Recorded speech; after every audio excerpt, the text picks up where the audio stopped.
നമസ്കാരം. വടക്കൻ പസഫിക് സമുദ്രത്തിൽ രൂപം കൊണ്ട ഡോൾഫിൻ ചുഴലിക്കാറ്റ് ഇന്നും നാളെയും മധ്യവടക്കൻ കേരളത്തിൽ ശക്തമായ മഴയ്ക്ക് കാരണമായേക്കുമെന്ന് സൂചന.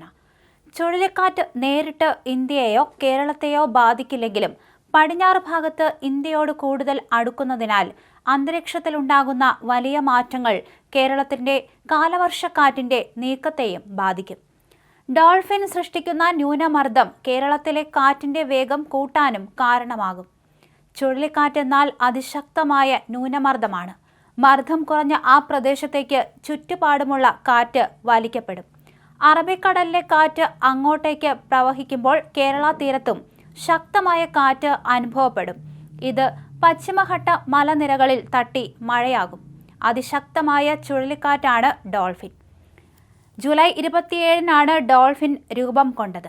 29-ന് ഇത് മണിക്കൂറിൽ 165 കിലോമീറ്റർ വേഗമുള്ള സൂപ്പർ ടൈഫൂണായി മാറി. ഇതുകൂടാതെ നേരിട്ട് സ്വാധീനം ചെലുത്തുന്ന അന്തരീക്ഷ ഘടകങ്ങളും കേരളത്തിൽ ശക്തമായ മഴ പെയ്യാൻ അനുകൂലമാണ്. തെക്കൻ കർണാടകം, തെക്കൻ തമിഴ്നാട്, പുതുച്ചേരി, തെക്കുകിഴക്കൻ ബംഗാൾ ഉൾക്കടൽ എന്നിവയ്ക്ക് മുകളിൽ ചക്രവാത ചുഴികളുണ്ട്. കേരളത്തിൽ ഞായറാഴ്ച മുതൽ മഴ കുറയുമെന്നാണ് കാലാവസ്ഥാ വകുപ്പിന്റെ പ്രവചനം.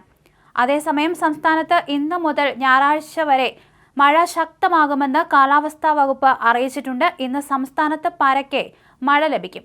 എല്ലാ ജില്ലകളിലും മഴ മുന്നറിയിപ്പുണ്ട്. മധ്യ കേരളത്തിലും വടക്കൻ കേരളത്തിലും മഴ കനക്കും. 7 ജില്ലകളിൽ ഓറഞ്ച് അലർട്ട് പ്രഖ്യാപിച്ചു.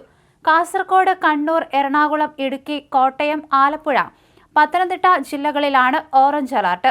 മറ്റ് ജില്ലകളിൽ യെല്ലോ അലർട്ടും നൽകി. ശക്തമായ മഴയ്ക്കും ഒറ്റപ്പെട്ട അതിശക്തമായ മഴയ്ക്കുമുള്ള മുന്നറിയിപ്പുണ്ട്. മറ്റെല്ലാ ജില്ലകളിലും യെല്ലോ അലർട്ടാണ്. 8-ാം തീയതി വരെ സംസ്ഥാനത്ത് മഴ തുടരും. മലയോര മേഖലകളിൽ ജാഗ്രതാ നിർദ്ദേശം നൽകി. വടക്കൻ കേരളത്തിൽ നാളെ അതിതീവ്ര മഴയ്ക്ക് സാധ്യത പ്രവചിച്ചു. കോട്ടയം താലൂക്കിലും പത്തനംതിട്ടയിലെ തിരുവല്ല താലൂക്കിലും ആലപ്പുഴയിലെ കുട്ടനാട്, ചെങ്ങന്നൂർ, കാർത്തികപ്പള്ളി താലൂക്കിലെ വിദ്യാഭ്യാസ സ്ഥാപനങ്ങൾക്ക് ഇന്ന് അവധിയാണ്. ഇതിനൊപ്പം വയനാട്, കോഴിക്കോട്, ഇടുക്കി, കോട്ടയം, തൃശൂർ, ആലപ്പുഴ, പത്തനംതിട്ട ജില്ലകളിൽ ദുരിതാശ്വാസ ക്യാമ്പുകളായി പ്രവർത്തിക്കുന്ന വിദ്യാഭ്യാസ സ്ഥാപനങ്ങൾക്കും അവധി പ്രഖ്യാപിച്ചിട്ടുണ്ട്. കേരള തീരത്തുനിന്ന് കടലിൽ പോകുന്നതിന് വിലക്കുണ്ട്.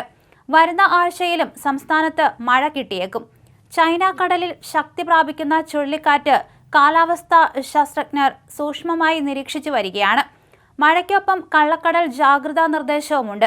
കള്ളക്കടൽ പ്രതിഭാസത്തിന്റെ ഭാഗമായി തിരുവനന്തപുരം, കൊല്ലം, ആലപ്പുഴ ജില്ലകളിലെ തീരങ്ങളിൽ ഇന്ന് രാത്രി 11:30 വരെ 1.1 മുതൽ 1.4 മീറ്റർ വരെ ഉയർന്ന തിരമാലകൾ കാരണം കടലാക്രമണത്തിന് സാധ്യതയുണ്ടെന്ന് ദേശീയ സമുദ്രസ്ഥിതി പഠന ഗവേഷണ കേന്ദ്രം അറിയിച്ചു. അതേസമയം മഴ ഭാഗികമായി മാറി നിന്നതോടെ കോട്ടയത്ത് മഴക്കെടുതിയിൽ വലയുന്നവർക്ക് ആശ്വാസമാണ്. മീനച്ചിലാറിലെ ജലനിരപ്പ് പാലായിൽ 10 അടിയായി താഴ്ന്നു. അതേസമയം കോട്ടയം നഗരത്തോട് ചേർന്നുള്ള പഞ്ചായത്തുകളിൽ ഇപ്പോഴും വെള്ളക്കെട്ട് രൂക്ഷമാണ്.